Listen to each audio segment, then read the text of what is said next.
This video is for general information only and not for legal advice. Good morning.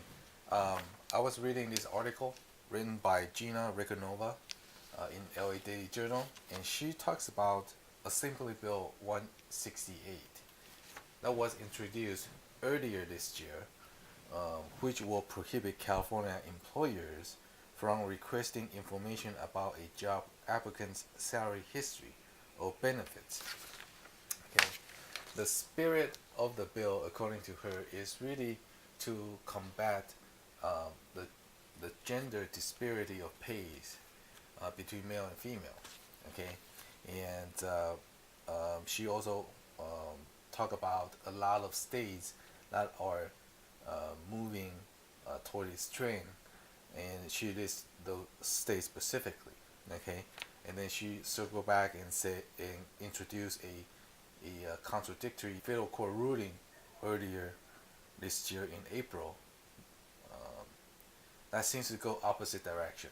Okay, and that particular ruling in federal court, and I quote, that Federal Equal Pay Act salary history may be considered a bona fide factor other than sex, so long as it effectuated some business policy and was used reasonably in light of the stated purpose as well as its practices.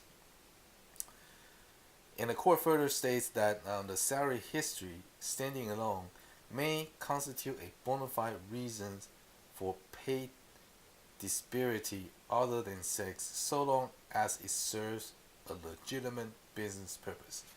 Now, a bit of disclaimer. I'm not a labor law attorney, and this video is really for general information, not for legal advice. And I'm really talking to you as a business owner. First of all, I totally agree with the spirit of the bill and the purpose to combat the gender disparity of pays. I am all for it. I'm supporting that. But let's think about it. What's the practical effect of this bill if it passes? I think it's a little bit scary as a small business owner. Okay, because for me, I need to watch out for the budget of my company. Hire employees. We look at their qualification. We look at their history of salary requirement, so that I can make some choices. Okay, and that's the key, is the choices. Why is that important to me? Well, as a small business owner, I don't have unlimited budget, and I often have to make choices based on the qualification of the candidates, based on the skills, based on their work history, and really, whether or not I can afford to pay them.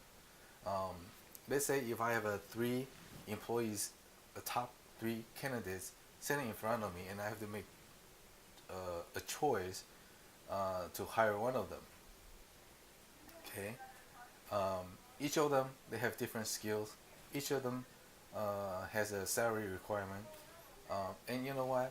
I need to make some choices here. Sometimes, if ideally, I like to hire the top candidates with top skills. Okay,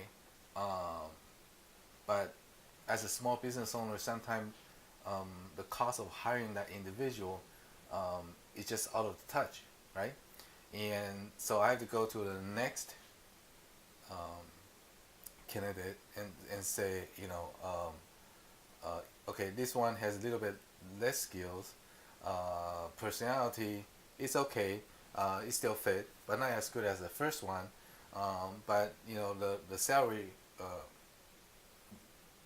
reflects that. Maybe it's more affordable. Maybe I can hire this person and then I can train up. Hopefully I can make her a better, and being a better leader and influencer, and hopefully he or she will grow as an employee after the hire.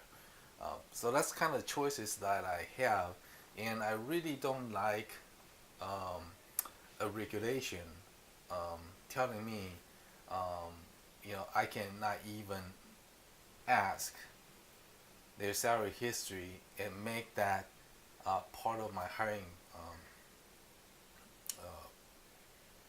decision.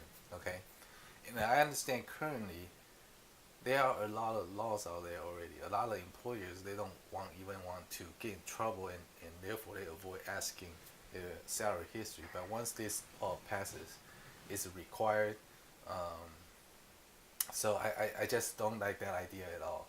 I wish that there's a better solution to it. Thank you for watching our video. Please subscribe to our channel by clicking the subscribe button below. Please also check out our other videos.